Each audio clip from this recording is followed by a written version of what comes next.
We've already paid a visit to the Scottish philosopher David Hume, a go-to source for a lot of modern-day skeptics. But I don't think I'm quite finished with his philosophy yet. So here we go again on today's edition of Authentic.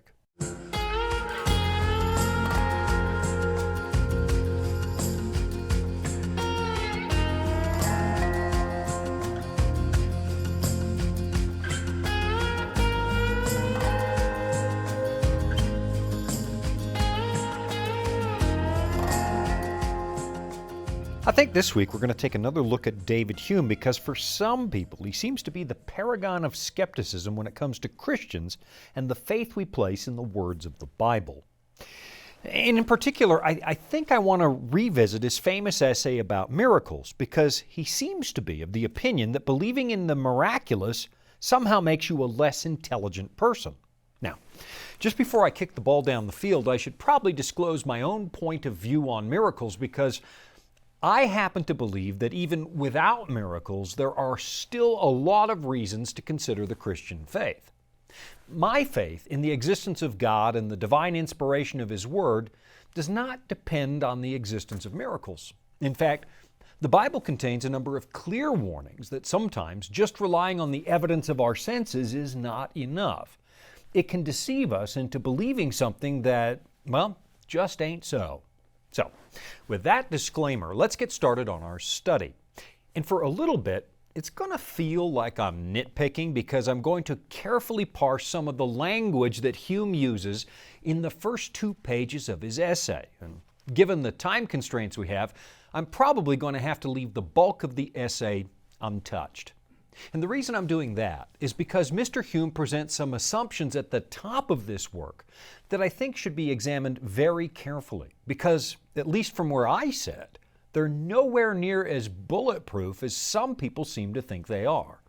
And if we discover that his starting assumptions might not be true, well, let's just say the rest of the essay starts to fall apart like tissue paper in the rain. He begins by discussing the writings of Dr. John Tillotson, who was the Archbishop of Canterbury near the end of the 17th century. Back in 1684, Dr. Tillotson wrote something he called Discourse Against Transubstantiation. Now, just in case you're not familiar with transubstantiation, it's the belief that the bread and the wine that churches use in the communion service are quite literally changed into the actual flesh and blood of Christ.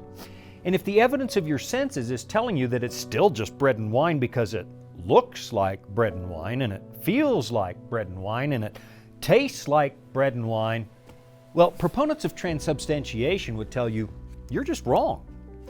Dr. Tillotson, who did not believe in this doctrine, argued that the reason it appears to be bread and wine is because it actually is. So, David Hume picks up on that discussion because he was an empiricist. And he argues that the evidence of your senses is all you have to go by in this world. He said that the testimony of other people is a weaker reason to believe than the things you personally see, hear, smell, touch, or taste for yourself. So, really, if you think about it, Hume places his own personal experience over the personal experiences of other people. And to a point, I actually think he's right. In most cases, personal experience certainly leaves a stronger impression than a story you hear from somebody else. But at the same time, I do have to ask myself what life would look like if we took Hume's assumptions out of the world of religion and applied them to the rest of our lives. I mean, what would it be like if we always insisted that we had to experience something in order to believe it? And wouldn't you know it, there's a story in the Bible that actually raises that very question.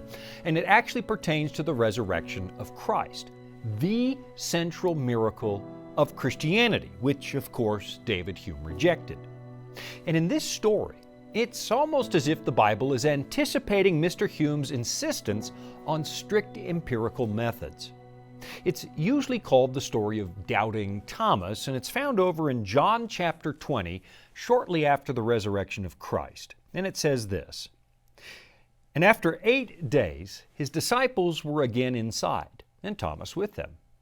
Jesus came, the doors being shut, and stood in the midst and said, 'Peace to you.' Then he said to Thomas, Reach your finger here and look at my hands, and reach your hand here and put it into my side. Do not be unbelieving, but believing." And Thomas answered and said to him, "My Lord and my God." Jesus said to him, "Thomas, because you have seen me, you have believed. Blessed are those who have not seen and yet have believed." Now, I know a lot of people are going to find that story unsatisfying because, as a general rule, smart people do not take other people's words at face value, particularly if they're trying to build a working model for life and trying to decide how best they should live. And of course, over the last 2,000 years, especially during the medieval period, there have been far too many cases where the church just told people to accept what they were being taught because we said so. It's a formula that occasionally works with toddlers, but not so much with the rest of us. So, of course, when history suddenly carried us into the Protestant Reformation and then the Enlightenment, there were a lot of people who rightfully argued against the idea that we should just accept ideas because somebody happens to be wearing a bishop's mitre. Sometimes, people discovered, the bishop was making stuff up in order to maintain power. Maybe the most famous example we have is the donation of Constantine, a forgery drafted in order to make it appear as if the Roman emperor had personally given the church permanent temporal power over the territory of Western Europe. It was a document that was made up for the sake of clinging to power. And it's hardly the only example. The medieval period tragically provides us with all kinds of clerical fictions, like the story the church was circulating about a guy who was plowing his field on a Sunday and had his hand divinely fused to the plow as a punishment from God. It was obviously fiction designed to keep the peasants in line. So, I would argue that yes, Hume's brand of skepticism is really very useful when it comes to assessing the world of religion because, well, religion has this tendency to attract a boatload of charlatans. But now, let's just push that to one side for a moment and think about doubting Thomas. Because this wasn't a story written 1,000 years after it happened. It was preserved by the people who were actually there, the people who knew Thomas, and they had first-hand knowledge of the life and ministry of Christ. And what the Bible gives us is a story about a strict empiricist who demanded to see the evidence for himself. And by 21st century standards, that's a completely noble thing to do. It makes sense. And it's probably what I would have done. But what Jesus says to Thomas is something we really ought to consider. You're not always going to have personal sensory input to help you affirm things. Now, let's read a little bit from Hume's essay on miracles, and I'm going to pick on one single word here. He says, "It is acknowledged on all hands," says that learned prelate, he's talking about Dr. Tillotson, "that the authority either of the Scripture or of tradition is found merely in the testimony of the apostles, who were eyewitnesses to those miracles of our Savior by which he proved his divine mission." So let's explore that one word, merely, because it was deliberately put there to underline a point. Hume believed that personal experience is almost always stronger than evidence from someone else's testimony.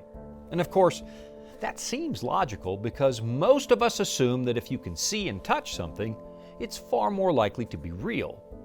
But then ask yourself this: what would it take for you to personally affirm that any historical event ever happened? You know what it would take? It would take the invention of time travel. And the truth is that a lot of historians would be delighted to have the kind of detailed account we have for Jesus when it comes to almost any other historical figure. We have lots of material about Jesus, but I get the feeling that skeptics reject it sometimes because it was written by people who liked him. And of course, eyewitness testimony can be faulty, but it's far from useless. And I'll be right back after this.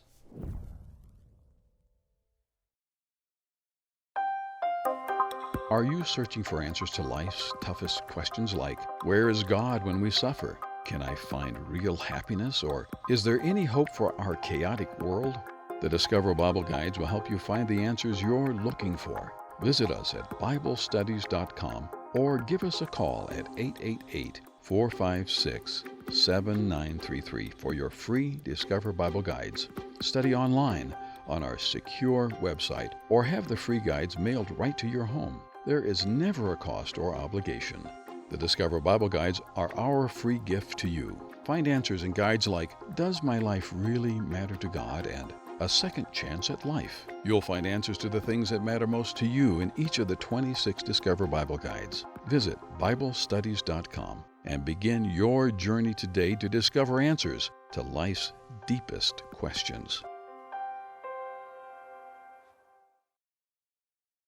David Hume's insistence that we need to assess everything for ourselves using the evidence of our senses has a few obvious problems, not the least of which is the unreliability of sensory input and the unreliability of our memory. Let me use an example I've used in the past, which comes from the life of Ayn Rand, who called herself an objectivist and insisted that her perception of the world was always 100% accurate. It happened when she was recovering from surgery and became utterly convinced she saw a tree outside her hospital window, even though her room was far too high for any tree to be visible. What she was seeing was the reflection of her IV pole, and because of the pain meds and the after effects of general anesthesia, she thought she was seeing a tree. And she was such a devoted empiricist and frankly such a prideful person that she flew off the handle when a friend of hers tried to suggest that her perception might be wrong. And obviously, it was. I mean, the truth is that our senses are notoriously imperfect, and so is our memory. And to suggest, like David Hume, that our sensory perception is always stronger than evidence from eyewitness testimonies, well, it doesn't always stack up that way. I mean, just consider what life would be like if you demanded first-hand evidence for absolutely everything you're going to believe. I was born in a tiny town up in northern British Columbia. Soaking wet, we were barely 5,000 people. And the first real city close to us, well, it wasn't close at all. In fact, I never saw a big city until I was about 10 years old. And that was Edmonton, which wasn't really a big city by global standards, at least not back in those days. I understand today it's actually over 1 million people. So, living in this tiny village, my personal experience of the world was rather limited. We had a couple of radio stations and 1.5 TV stations, and of course, no internet. My knowledge of the broader world came from the town library, and fortunately, I've always loved reading. And the other day, as I was cleaning out my basement, I found this school report I wrote when I was just 9 years old, back in the 4th grade. It was a report about Saudi Arabia, and it was written on construction paper and held together with a piece of yarn that I threaded through some holes I punched up on the left-hand side. When I look at that report now, I'm finding it to be remarkably accurate. A little thin on details, but factual. And it was factual even though I had never experienced the outside world. I wrote it with nothing but the written records of other people who had actually seen Saudi Arabia for themselves. So you've got to wonder what would have happened if I'd told my teacher, look, there's no way I can write a good report unless I hop on a plane and go visit the Middle East. That's just not the way real life works for most of us most of the time. I mean, of course, you'd have to assume that my report would have been better. I mean, it would have included some Polaroids, but of course it was never going to happen, and all I had was eyewitness testimony. Now, of course, I know that the age of the internet has led to some real problems because it seems much easier to manipulate information, and we could all afford to be a little more skeptical. What David Hume was talking about, though, was improbable stuff like miracles, so it doesn't quite equate. Nothing in my school report was even a little bit improbable. I said the climate is hot, the desert is dry, the people dress differently than we do, and I said Islam was more popular than Christianity. All of that was strictly factual, and none of it was unreasonable or improbable, so Hume would have been fine with that report. What he was going after was miracles, things that by his own definition were a violation of natural law. And for that, he demanded better evidence. And honestly, I can sympathize with that. But let's be honest, nobody can build a time machine to go and witness the resurrection of Christ. But that doesn't mean we can't accept the testimony of people who were there. It might be weaker evidence than seeing it yourself, but it's still evidence. And it's not like we only have a tiny fragment of some ancient document to help us study the life of Christ. We have multiple detailed accounts, which I must say is all that anybody has for any historical figure, at least before the advent of TV or radio. In fact, we often have far less written evidence for other well-known historical characters. Now, that doesn't necessarily mean that David Hume was wrong, and on many fronts I tend to agree with him. And I also tend to demand good evidence for what I'm going to believe. But I am saying that Mr. Hume's rejection of the Gospels is not as great an argument as he would have us believe. I mean, if we're going to reject anything that we haven't experienced for ourselves, it's going to lead to a really hard life, because you and I accept all kinds of things through hearsay. Most of us have never personally conducted the experiments that led to the scientific revolution, but we still believe in things like nuclear energy. And if we had to reproduce everything for ourselves before we could believe it, that would be an absurd existence. And of course, David Hume wasn't really talking about probable things. He was talking about improbable, like the resurrection of a dead person. Then again, a lot of things that we take for granted today seemed really improbable when somebody discovered them, like the discovery that a feather in a bowling ball will fall at exactly the same rate of speed if you put them in a vacuum. Now, there's another key problem with David Hume's assumptions, which is the idea that all Christians have is the eyewitness accounts of very dead and very ancient people. I mean, it certainly looks that way, but what we have in the pages of the Bible is the testimony of people who said they had a personal experience with a personal God. The Bible is the record of a Creator who not only made the world we live in, but continued to interact with us. David Hume might suggest that this is weak because it's third-party eyewitness testimony. But what he seems to neglect is the way that the Bible indicates that these authors were inviting us to experience the same God for ourselves today. The Bible is not the sum total of our evidence. It's more like a travel guide where the author expects that you're going to follow the same road and meet the same God. So, yes, this is a record of somebody else's experience, but it's also an invitation to join them, to encounter the same God for yourself, which is what Paul suggests in his letter to the Romans. I mean, just listen to what he says in Romans chapter 15. For whatever things were written before were written for our learning, that we through the patience and comfort of the Scriptures might have hope. So, in other words, the reason we have the Bible is because the people who encountered God in the past are trying to show us how to recognize Him in the present so we can share in their hope. And then Paul says this over in his second letter to Timothy. He says, "But you must continue in the things which you have learned and been assured of, knowing from whom you have learned them, and that from childhood you have known the Holy Scriptures, which are able to make you wise for salvation through faith which is in Christ Jesus." So instead of thinking of the Bible in terms of the kind of eyewitness testimony delivered in a Western jury trial, it might be better to think of this book as a detailed invitation or an old-fashioned letter of introduction, the kind that emissaries used to carry from their king in order to prove to another king that they were trustworthy. But in this case, it's the king himself getting the introduction. This book was written by people who hoped you would also get a chance to have a personal experience with that same God. I'll be right back after this. Here at the Voice of Prophecy, we're committed to creating top-quality programming for the whole family, like our audio adventure series, Discovery Mountain. Discovery Mountain is a Bible-based program for kids of all ages and backgrounds. Your family will enjoy the faith-building stories from this small mountain summer camp and town. With 24 seasonal episodes every year and fresh content every week, there's always a new adventure just on the horizon. David Hume rejected the possibility of miracles on the basis of personal experience and probability.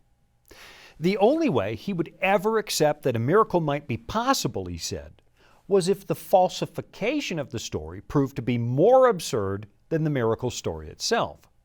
And by doing that, I think he was trying to lock himself away in a little corner of the philosophical universe where he could avoid ever having to deal with the idea of a personal God ever again.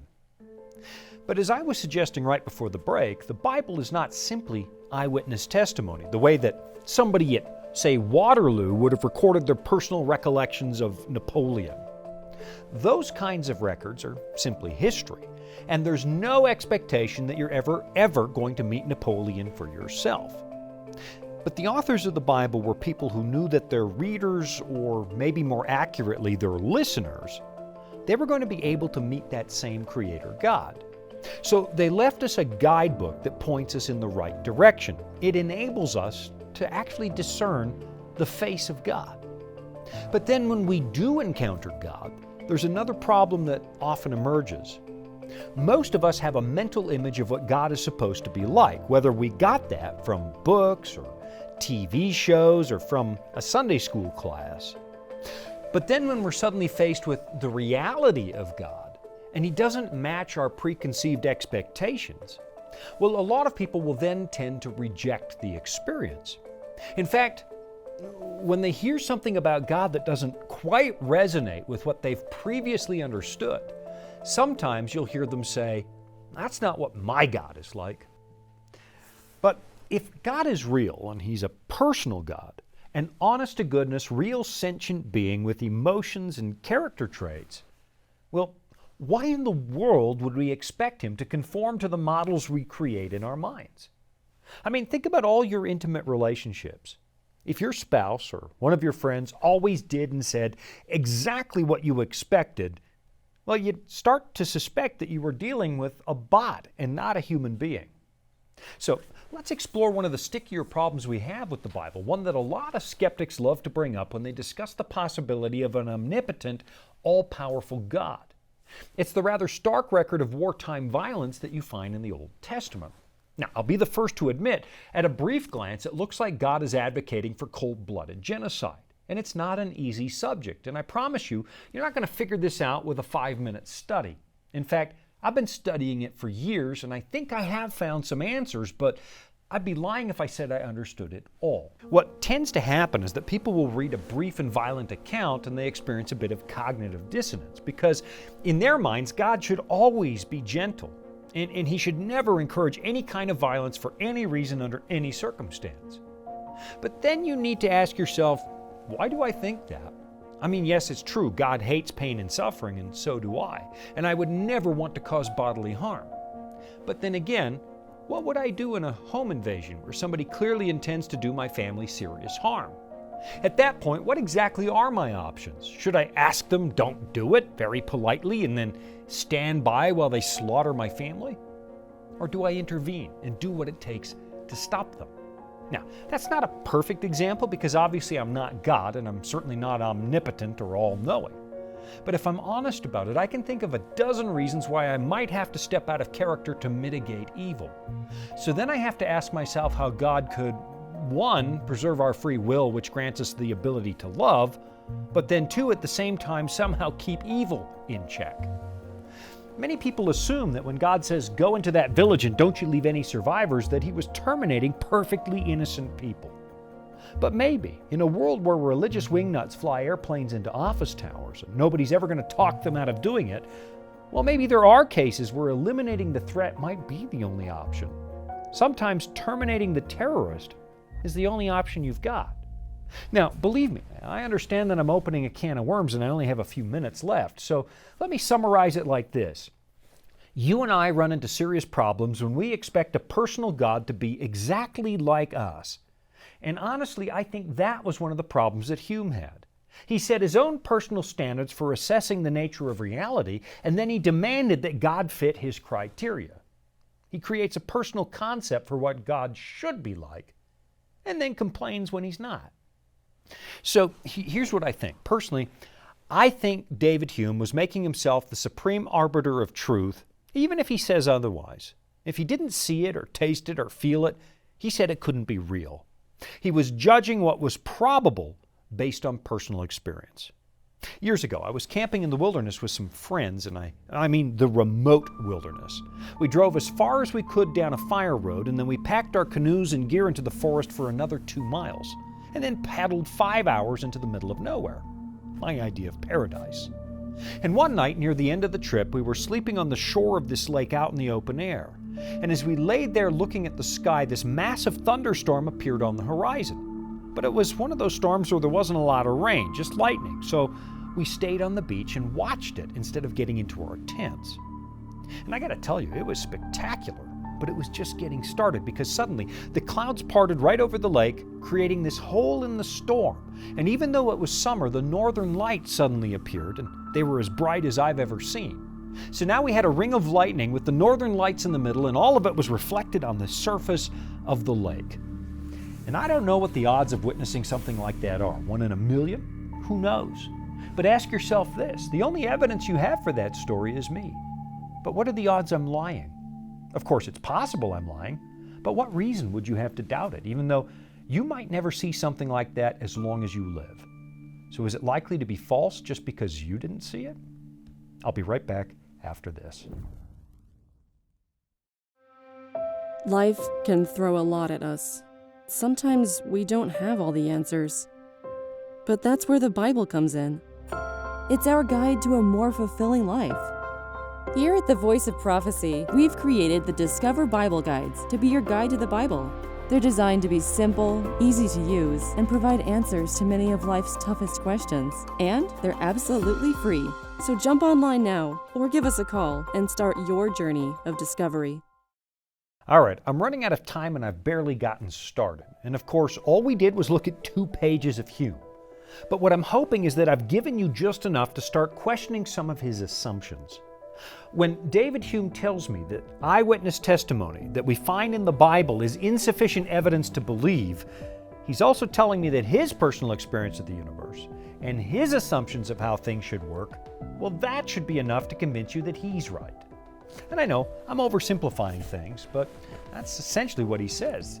This idea that his empirical data is better than yours. And maybe we'll have to pick this up again another day because so many people seem to think that Hume drove a nail in the coffin of Christianity.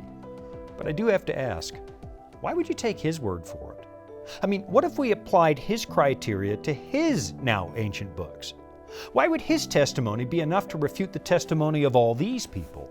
Why would I give up the personal experience I've had with God because of some Scottish writer who says that from his perspective, that just doesn't seem possible?